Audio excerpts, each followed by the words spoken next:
Some members of the party from Mpumalanga and the North West are unhappy with the party's candidate list for the local government elections. In fact, some are planning to march to Luthuli House in Johannesburg to try to vent their frustrations. But leaders of the ANC, in some respects, are hoping the Constitutional Court ruling after the IEC applied for the postponement of the polls will allow the organization itself to get its house in order. What else should we consider? Let's bring in Professor Sipho Siepe, who is a political analyst, joining us via our video link now. Prof, it's great to see you. Thanks very much indeed for making time for us here on Newzroom Afrika, channel 405. So, there's always contention of some nature around the time where candidate lists have to be released from the ANC, but it almost feels like the circumstances this time are very different. For one, we've just come from some form of cabinet reshuffle. There's unrest or turbulence perhaps in the Northwest, but also a lot of ANC members are still to get their salaries. How do you reckon all these issues will coincide, if you like, for this time's round of contention, for lack of a better term? Well, let's start first with the obvious. I do think that the ANC will be able to manage all these challenges. One, it will have to be able to meet the deadline as required by the IEC. I think it will do so. It may present the list that may be questioned by people on the ground, but it's no stranger to dealing with those conflicts. But what we need to understand is that what the members also want, and probably society, is that the ANC must be consistent in terms of its messaging. One of the things that they've actually put on the table is that all members who are faced with cases in court and those who are alleged to have been involved in serious crimes, the ANC has taken a view that those people should not be considered because it wants to send a message that it is consistent with the idea of fighting corruption. So any such movement away from that will not be seen to be, the message of fighting corruption will be seen as simply an excuse to purge political opponents. So they are faced with that reality. At the same time, they're also faced with the fact that elections are really what we call democratic expression. People on the ground is selecting the people that they think would best represent them. So the ANC would need to balance its message of fighting corruption and also not undermining the will of the people, because it makes no sense for it to put and impose individuals that may not be wanted on the ground. I mean, we're already seeing what is happening in the Northwest.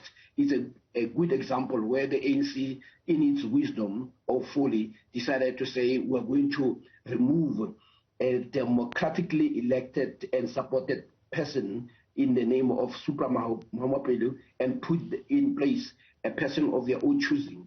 Now they are faced with a situation where they have to remove that person, because once a person is imposed, in no time people will start saying, but you are not our person, because there must be a democratic expression. So they need to balance the whole notion of allowing the people to select their candidates, but at the same time without undermining the messaging of saying we're going to fight corruption. So they need to be very consistent. If they're not consistent, then people will say this notion of anti-corruption is simply a ruse. It is simply to remove people we do not like or those who are not politically aligned to.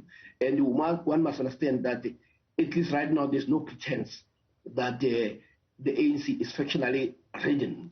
So it needs to be able to navigate this space carefully without doing more damage to itself. How confident are you, though, that they'll be able to successfully navigate these troubled waters, considering the many lost opportunities, perhaps, that many people might feel the ANC has already suffered? Well, I don't think they will be able to resolve them, and I don't think the ANC pretends in saying that it will resolve them.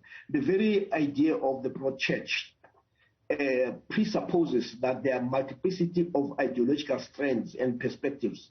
You have the people who subscribe to the notion that the markets will be what we need to rely on. You have people who are obsessed with investors. You have people who are saying, but we need to move to a situation where we seek African solutions for African problems. So within that matter has not been resolved, although there is a tendency Now, for some people to think that the market will be the ones that are going to answer South Africa's problems.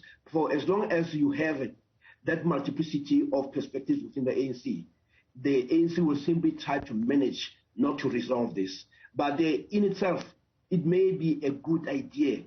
But from a perspective of government, it does not work, because a government must be seen to be consistent in its own policies. It cannot have a mixed masala, which is what we're actually seeing at the moment. Right. Let's speak about where the flashpoints you think are. We've already ventilated the turbulence in the Northwest. There's a lot of attention in KZN, given its own history of political assassinations, at least around the time where there's contestation for leadership battles. Where else do you reckon we should keep our eye on as we try ascertain what this list is going to look like?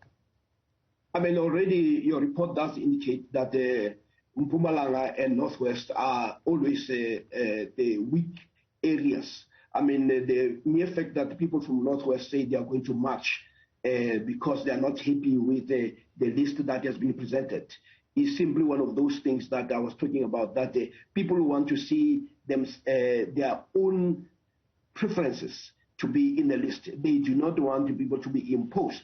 And this we must also respect, because it's part of our constitutionalism that there will be a will of the people. But at the same time, the ANC understands that it has what some may call a moral deficit, which is to make sure that it is seen to be fighting corruption. But we also know that in this country, unlike in other countries, and we should not really, we must also understand it has to do with the issue of history.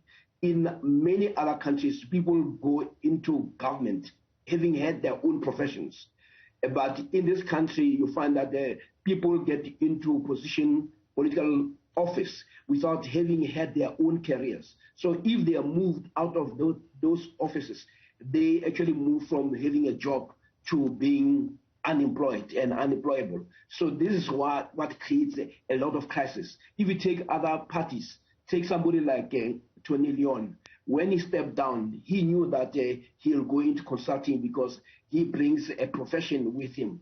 So we are still at the stage where we are going to be looking for people who have proven themselves in terms of their careers, and then having done that, move into what they call political space more as a way of service. But right now, political office is a space, it has been seen as a place of employment rather than as a deployment where people are going to serve. And hence people fight, because once a person is not elected as a council, the person may not have resources to carry them for the next coming 5 years. So this is what we need to understand, that we're still at the embryonic stage of our democracy, but we need to find a way of managing this with the level of sympathy and understanding where the problems are. What we cannot do is to pretend that these problems are not the real challenges that we face. Absolutely. In other words, livelihoods are at stake here.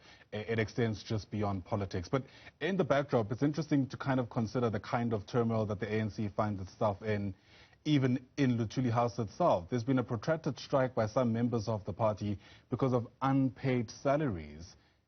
Organizationally speaking, yeah, go ahead.